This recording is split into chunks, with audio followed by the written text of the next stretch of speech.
important it is to just take 20 minutes a day for yourself to just think about nothing. The power of thinking about nothing is so underrated. And it's something that's never talked about. Mindfulness. It's never talked about. I don't know why. This is something that should be absolutely taught to people in school.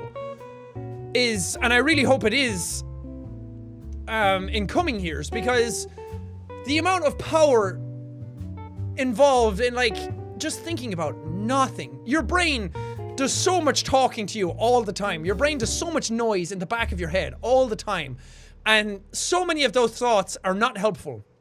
So many of those thoughts are not there to be productive. So many of those thoughts are there to be disruptive. They're there to distract you. They're there to get in your head. And some of them aren't even there to help you at all. They're there to bring you down.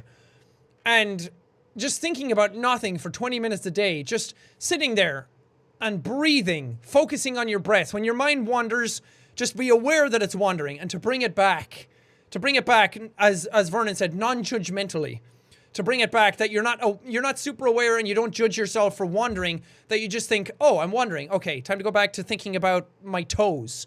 Focusing on a single point in your body. For me, it worked well by focusing on the tip of my nose. Focusing on my breathing didn't work because it made me aware of my breaths. And that in turn made me aware of my heartbeat, which made me kind of freak out a small bit. When I think about that, I kind of hyperventilate and I kind of get anxious because I'm aware of my own body and what it's doing. And I'm like, I don't feel right. So focusing on the tip of my nose worked wonders for me. It made me deep sea. You can't do it right now because there's so much stimulus of my voice going on. But just taking 20 minutes for yourself, going to a quiet place, a quiet room, a quiet piece of your garden, and just focusing on your breathing, focusing on the tips of your toes, working your ways to your feet, to your calves, to your knees, to your ankles, whatever. And then just breathing, focusing on your breath, slowing it down, thinking about nothing, consciously thinking about nothing.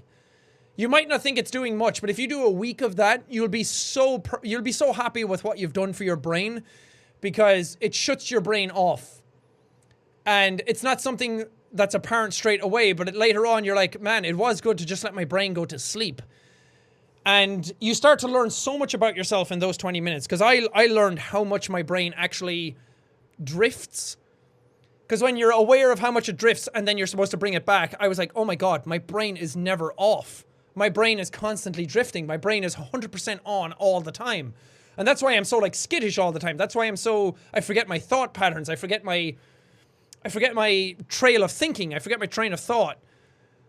And just sitting down, take 20 minutes a day, breathe, close off your mind. Don't think about anything else. Focus on your nose. Focus on anything. Just focus on nothing. And it's great for helping you get to sleep as well.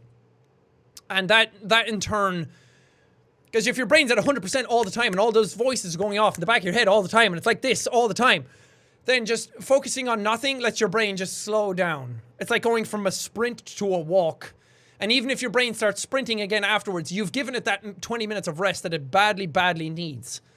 And that's so underrated. I can't believe that more people don't know about that. And then afterwards, I was like, I tried meditation with Vernon, Tucker, and Sina. We all sat in a room together. And I felt so different afterwards. I felt like I knew more about myself. I felt so at ease. And I'm a type of person who can't sit down and focus on nothing because I'm so ADD all the time. I'm so okay, I feel I need to be working. I need to be doing something. My thoughts need to be focusing on something else. And again, your brain just needs to shut the fuck up. And because a lot of the stuff that's in there is there to distract you. It's not there to actually help you. It's there to get in your way. And it's nice to just sit back and relax and think about nothing. So I'm going to try and take that on board going forward. And yes, some people in the chat are saying I can't do that. You need to make a conscious effort to make sure you try. And when you try, it's like a muscle. You start working it out. Meditation is not something that you just do. You have to work on it. It's something that you need to get better at. Relaxation is something that actually needs to be trained, weirdly enough. But when you do it, it pays off dividends. And so many of my friends are just so much more relaxed because of it. And I think a lot of people could benefit a whole lot more from doing that. And a lot of people would be in a lot more better mind states if they tried that out. It's exercise for the brain. It sure is. And again, I was one of those people that thought it was hokey pokey. I thought it was silly. I thought it was dumb. I was like, okay, if I need to just relax, I'll just watch something or something. But no, after doing it and after trying it out and after listening to everybody else's experience going through it, because you can do mindfulness or you can do transcendental meditation. They're different kind of things, but they accomplish the same goal. And after trying it out and listening to how much it's helped other people, I can't knock it. It's very, very helpful. Hoodie Panda, it's a learned skill. Even just trying is way more helpful rather than doing nothing. Exactly. Trying to do it is still working on it, and you're still actually doing it, and you're still giving your brain that rest it needs. And I really hope that that's something. I hope that when people go to school in the future, because the stigma around mental health is starting to be shattered, and we're starting to realize, oh, maybe mentally unstable people do have the potential to shoot up a school. Huh. Who'da fucking thought? Maybe once that starts to be broken down and maybe people start realizing that mental health is more important and it's in the formative years of you growing up, that's when it's most moldable, for lack of a better term. I think that, or at least I hope that 20 minutes to do a class that maybe isn't doing much for people, or at least doing it like twice a week, taking 20 minutes out a week for like national school classes to like, maybe let's not do whatever class today. I don't know what people teach in class these days. I think maybe taking 20 minutes off every second day in school, maybe, to just sit down and teach kids how to do meditation, to teach kids how to take care of their mental health would be a good idea.